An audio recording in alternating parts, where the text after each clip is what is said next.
कोणत्याही व्यक्तीचा द्वेष करणार नाही।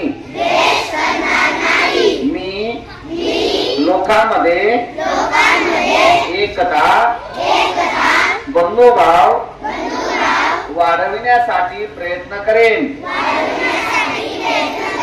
मी महिलांचा आदर करेन आणि कुणालाही महिलांचा अपमान करू देणार नाही।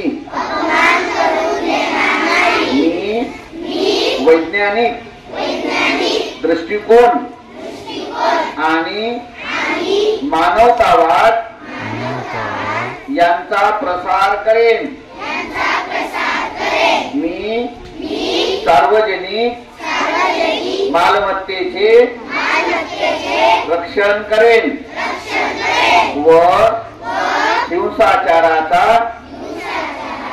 निग्रहपूर्वक त्याग करेन।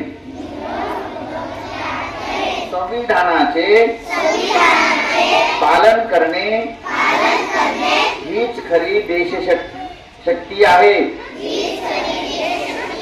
असे मी मानतो। त्यामुळे संविधानाचे पालन करून मी खरा देशभक्त बनेन। जय हिंद, जय संविधान।